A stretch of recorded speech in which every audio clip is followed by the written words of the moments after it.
अस्सलाम वालेकुम। आज का हमारा पोर्शन यहाँ पे डिस्कशन के बारे में है, वो ऑक्सीडाइजिंग पावर का कंपैरिजन होगा हैलोजेंस के बारे में। अच्छा, पहला अगर आपसे एमसीक्यू यहाँ पर पूछा जाए वो इनके रिडक्शन पोटेंशियल के लिहाज से हो सकता है कि अगर आपसे पूछा जाए भाई what is reduction potential of fluorine, तो वो 2.87 होता है। What is reduction potential of chlorine, तो वो बात आपने याद रखनी है। आपने ब्रोमीन और आयोडीन ये सारे रिडक्शन पोटेंशियल, फ्लोरीन का 2.87 है, क्लोरीन का 1.36 है, ब्रोमीन का आपको नजर आ रहा है, इसी तरह आयोडीन का भी यही होता है। अच्छा, अब ऑक्सीडाइजिंग एजेंट होता क्या है या ऑक्सीडाइजिंग एजेंट है क्या, तो इसको मैं एक्सप्लेन करता हूं एक रिएक्शन से जिसमें मेरे पास 2 मोल्स ऑफ सोडियम है, रिएक्ट करते हैं क्लोरीन से और बनाते हैं 2 मोल्स ऑफ NaCl। अब यहां पर गौर से देखें तो सोडियम भी ऑक्सीडेशन स्टेट इसकी जीरो है, क्लोरीन की भी जीरो है। वजह एलिमेंटल फॉर्म में, तो सोडियम जीरो से किस में चला गया है, +1 में। क्लोरीन जीरो से किधर चला गया है, तो -1 में।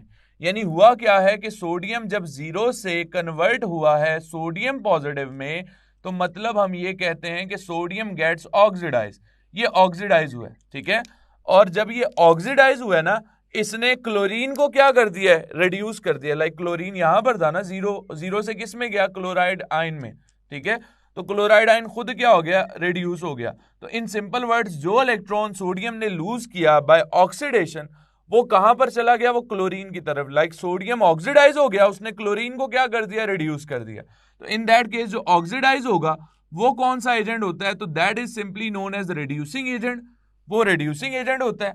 और जो हमारे पास आप कह सकते हैं रिड्यूस होता है, वो कौन सा एजेंट होता है, तो that act as a oxidizing agent, वो ऑक्सीडाइजिंग एजेंट होता है। तो यहां पर याद रखिएगा, अब in general cases halogens are oxidizing agent, ये ऑक्सीडाइजिंग एजेंट्स ही होते हैं। आपने एक्चुअली 4 हैलोजेंस के बारे में बात की है। अब हम देखते हैं कि ऑक्सीडाइजिंग स्ट्रेंथ किस किस पे डिपेंड करती है, ये जो ऑक्सीडाइजिंग पावर है वो किस पे डिपेंड कर रही है। सबसे पहले ये डिपेंड करती होती है किस पे, रिडक्शन पोटेंशियल पे। जिसका रिडक्शन पोटेंशियल ज्यादा होगा उसकी ऑक्सीडाइजिंग स्ट्रेंथ ज्यादा होगी। फिर ये किस पे डिपेंड कर रही होती है, तो that depends upon hydration energy, ये हाइड्रेशन एनर्जी पे डिपेंड करती है। तो जिसका हाइड्रेशन एनर्जी है, जिसकी हाइड्रेशन एनर्जी ज्यादा होगी उसकी ऑक्सीडाइजिंग स्ट्रेंथ क्या होगी, ज्यादा होगी। इसी तरह और ये किस पे डिपेंड कर रही होती है, तो it generally depends upon ionization energy as well, ये आयोनाइजेशन एनर्जी पे डिपेंड कर रही होती है। और उसके बाद ये किस पे डिपेंड करती है, it depends upon non metallic character, ये non metallic character like NMC means non metallic character पे भी डिपेंड कर रही है। अब ये 4 हैलोजेंस हैं। अब इन चारों हैलोजन में से आप मुझे बता सकते हैं सबसे ज्यादा रिडक्शन पोटेंशियल किसका है, तो that will be of fluorine. तो सबसे ज्यादा रिडक्शन पोटेंशियल फ्लोरीन का है। उसके बाद किसका है, क्लोरीन का, उसके बाद ब्रोमीन का, और उसके बाद किसका होगा, आयोडीन का होगा। अब यही क्या होगा, यही हमारे पास होगा, that would be the strength as oxidizing agent. ये भी आप कह सकते हैं ये क्या होगी, that is the strength as oxidizing agent. आपसे अगर पूछा जाए स्ट्रॉन्गेस्ट ऑक्सीडाइजिंग एजेंट कौन सा है, तो वो फ्लोरीन है। क्यों भाई, उसका रिडक्शन पोटेंशियल भी सबसे ज्यादा है, उसका चार्ज जो है वो सेम है बाकी सबके, लेकिन उसका साइज सबसे स्मॉल है। तो साइज सबसे स्मॉल है, हाइड्रेशन एनर्जी सबसे ज्यादा है, आयोनाइजेशन एनर्जी सबसे ज्यादा, और नॉन मेटालिक कैरेक्टर जो है वो आप कह सकते हैं फ्लोरीन का सबसे ज्यादा है। इसी वजह से वो स्ट्रॉन्गेस्ट है। तो अगर आपसे एमसीक्यूज में पूछा जाए, अगर यहाँ पे मैं एमसीक्यू पूछा जाए कि स्ट्रॉन्गेस्ट ऑक्सीडाइजिंग एजेंट कौन सा है, तो अगर स्ट्रॉन्गेस्ट ऑक्सीडाइजिंग पूछा जाए आउट ऑफ हैलोजेंस, तो वो हमारे पास फ्लोरीन है। अगर आपसे पूछा जाए भी बताएं वीकेस्ट ऑक्सीडाइजिंग एजेंट कौन सा है, तो you have to memorize this as well कि वीकेस्ट ऑक्सीडाइजिंग एजेंट हमारे पास कौन सा होगा, तो that would be most simply we can say iodine, वो आयोडीन होगा। तो ये कुछ ट्रेंड्स मैंने आपको बताए हैं, you have to memorize those, आपने इनको याद रखना है, ठीक है। ये कुछ जनरल ट्रेंड आप लोगों को मैंने बोल दिए हैं। अब उसके बाद हम ना नेक्स्ट चलते हैं। अब यहां पर देखिएगा इन जनरल केसेस, अब आप बता दें फ्लोरीन और क्लोरीन में से, अब मैं यहाँ पे ऑर्डर बना लेता हूं। तो सबसे पहले मेरे पास आ जाता है फ्लोरीन, ठीक है। इन जनरल केसेस अब fluorine is strongest oxidizing agent, fluorine strongest oxidizing agent है, ठीक है।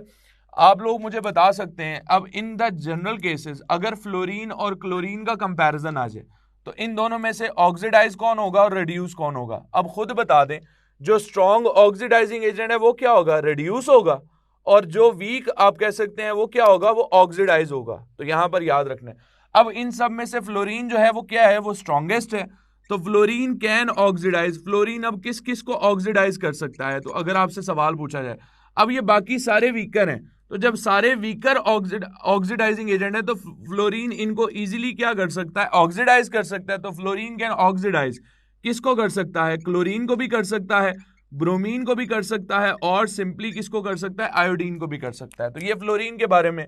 अब उसके बाद अगर आपसे पूछा जाए कि क्लोरीन किसको ऑक्सीडाइज करेगा, तो क्लोरीन कैन ऑक्सीडाइज, के क्लोरीन किसको ऑक्सीडाइज कर सकता है, क्लोरीन अपने से वीकर को ही ऑक्सीडाइज करेगा ना, स्ट्रॉन्गर को तो ऑक्सीडाइज नहीं कर सकता। अब इनमें से फ्लोरीन स्ट्रॉन्गेस्ट है, तो फ्लोरीन इन तीनों को क्या कर सकता है, ऑक्सीडाइज कर सकता है। लेकिन अगर आप यहां पर देखें, फ्लोरीन के बाद क्या आता है, क्लोरीन।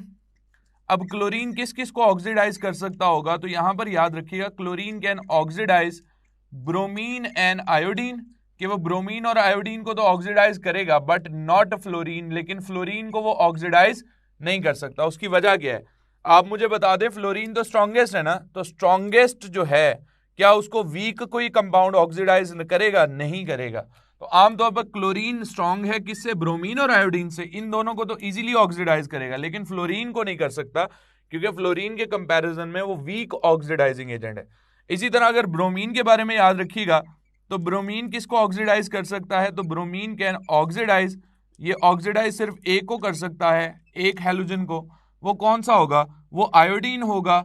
ना ये कर सकता है फ्लोरीन को, और ना ये कर सकता है किसको भला, क्लोरीन को। उसकी वजह क्या है, उसकी वजह भी सेम है कि अगर आप देखें आयोडीन उससे वीक है, वो ब्रोमीन उसको इजीली ऑक्सीडाइज कर लेगा। फ्लोरीन क्लोरीन ब्रोमीन से स्ट्रांग है, तो कभी भी वीक जो है वो स्ट्रांग को ऑक्सीडाइज नहीं कर सकता, स्ट्रांग वीक को करता है हमेशा, ये याद रखिएगा। अब उसके बाद अगर आयोडीन की बात करते हैं, तो आयोडीन के केस में आयोडीन सबसे वीकेस्ट है, तो it can oxidize none halogen, ये किसी को भी कैन नॉट ऑक्सीडाइज हैलोजन, ये किसी भी दूसरे हैलोजन को oxidize can not oxidize halogen, ये किसी दूसरे आप कह सकते हैं हैलोजन को ऑक्सीडाइज नहीं कर सकता, यहाँ पे याद रखिएगा। अब मैं इसकी अगर एक एग्जांपल दे दूं आप लोगों को, आपको क्लियर हो जाएगा। मैं यहाँ पे एग्जांपल लेता हूँ, मेरे पास F2 है, ये रिएक्ट कर रहा है 2 क्लोराइड आयन से, ये बना रहा है Cl2 और साथ में 2F नेगेटिव, ठीक है। इसी तरह बीटा ऑप्शन में यहाँ पर याद रखिएगा कि अगर मैं यहाँ पे ब्रोमीन ले लूँ, ठीक है, और ब्रोमीन का रिएक्शन करवाऊँ 2 आयोडाइड आयन से, इन दोनों के रिएक्शन से क्या बन जाएगा, वी कैन से आयोडीन बन जाएगा और 2 ब्रोमाइड आयन बन जाएंगे, ठीक है। ये सबसे मुश्किल और सबसे कंपैरेटिवली कह लें मोस्ट इंपॉर्टेंट क्वेश्चन है। चार्ली ऑप्शन में मैं यहाँ पे ये ब्रोमीन था, तो ब्रोमीन के बाद मैं यहाँ पे ले लेता हूँ, that would be we can say again यहाँ क्लोरीन ले रहा हूँ, क्लोरीन को रिएक्शन करवा रहा हूँ, किसके साथ रिएक्शन करवा रहा हूँ, 2 ब्रोमाइड आयन से। अब इन दोनों के रिएक्शन से बन क्या रहा है, Br2 बन रहा है और साथ में 2 क्लोराइड आयन बन रहे हैं, ठीक है। और डेल्टा ऑप्शन में अगर मैं यहाँ पे लिखूं, तो मेरे पास 2 आयोडीन है। अब आयोडीन ने रिएक्ट करवाया है 2F नेगेटिव से, और इन दोनों की रिएक्शन से क्या बना है, F2 बना है, और प्लस हमारे पास 2 मोल्स ऑफ आयोडाइड आयन बन गए हैं। तो ये एक जनरल सा MCQ है जो मैंने यहाँ पे पूछना है। अब क्वेश्चन इसके बारे में ये होगा, which of the following reaction is not possible या नॉन फिजिबल, इनमें से कौन सा ऐसा रिएक्शन है जो पॉसिबल नहीं है। आप मुझे बताएं, फ्लोरीन किस किस को ऑक्सीडाइज कर सकता है, क्लोरीन ब्रोमीन और आयोडीन को। यहां पर देखें, फ्लोरीन की ऑक्सीडेशन स्टेट 0 है और 0 से -1 में गए। यहां क्लोरीन की ऑक्सीडेशन स्टेट क्या होगी, -1 से 0 में गया। यहां पर फ्लोरीन ने क्लोरीन को ऑक्सीडाइज किया है, तो क्या फ्लोरीन क्लोरीन को ऑक्सीडाइज कर सकता है, तो बिल्कुल ये रिएक्शन पॉसिबल है। आप बीटा ऑप्शन देखें, यहां पर आमतौर पर जो ब्रोमीन है, ब्रोमीन ने किसको, यहाँ आयोडीन -1 से किस में गया है, 0 में गया है, तो ब्रोमीन ने ऑक्सीडाइज किया है आयोडीन को। क्या ब्रोमीन आयोडीन को ऑक्सीडाइज कर सकता है, बिल्कुल कर सकता है, -1 से 0 में गया ना, इलेक्ट्रॉन रिमूव हुआ है, तो ये रिएक्शन भी पॉसिबल है। इसी तरह चार्ली रिएक्शन की पॉसिबिलिटी भी इसी तरह ही है। लेकिन अगर आप डेल्टा ऑप्शन देखें, क्या आमतौर पर यह रिएक्शन पॉसिबल है, यहाँ पर फ्लोरीन -1 में है, फ्लोरीन -1 से किस में गया, 0 में गया। तो आप मुझे बताएं, क्या आयोडीन फ्लोरीन को ऑक्सीडाइज कर सकता है, तो नहीं कर सकता। क्यों भाई, आयोडीन वीकेस्ट ऑक्सीडाइजिंग एजेंट है, फ्लोरीन स्ट्रॉन्गेस्ट है, तो कभी भी जो वीक ऑक्सीडाइजिंग एजेंट है वो स्ट्रॉन्ग को ऑक्सीडाइज नहीं कर सकता। तो इसी वजह से इन जनरल केसेस डेल्टा रिएक्शन जो है वो पॉसिबल नहीं है। तो ये बात आपने याद रखनी है, ठीक हो गया। ये कुछ पॉइंट्स मैंने आपको और बताने हैं, वो भी मैं यहाँ पे लिख देता हूँ। वो नॉन मेटल की डिस्प्लेसमेंट के बारे में मैं यहाँ पर लिख देता हूँ, that would be with reference to non metal displacement. वो नॉन मेटल डिस्प्लेसमेंट के लिहाज से होगा, ठीक है। अब नॉन मेटल डिस्प्लेसमेंट भी इसी ही की तरह है, लेकिन इसका कॉन्सेप्ट थोड़ा सा डिफरेंट है, ये नॉन मेटेलिक कैरेक्टर पे डिपेंड कर रहा होता है। अब मैं आपसे एक सवाल पूछता हूं, आपने generally substitution reaction through out your book study किए हैं, उसमें आपको पता है कि हमेशा जो स्ट्रॉन्गर है वो वीकर को क्या करता है, डिस्प्लेस करता है। चाहे न्यूक्लियोफाइल हो तो स्ट्रॉन्गर न्यूक्लियोफाइल वीकर न्यूक्लियोफाइल को क्या करता है, डिस्प्लेस करता है। अब आप मुझे बता दें सबसे ज्यादा नॉन मेटेलिक किसका होगा कैरेक्टर, फ्लोरीन का होगा। तो फ्लोरीन या F2 कैन डिस्प्लेस, F2 किसको डिस्प्लेस कर सकता है, तो F2 कैन डिस्प्लेस, ये सबसे स्ट्रॉन्ग है।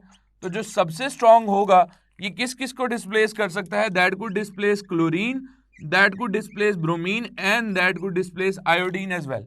कि फ्लोरीन किस किस को डिस्प्लेस करेगा, क्लोरीन ब्रोमीन और आयोडीन को। इसके बाद अगर आपसे पूछा जाए क्लोरीन, क्लोरीन किस किस को कर सकता है, तो कैन डिस्प्लेस, जो इससे वीक हैं वो वीक कौन कौन से हैं, वो ब्रोमीन और आयोडीन है, ये याद रखना है।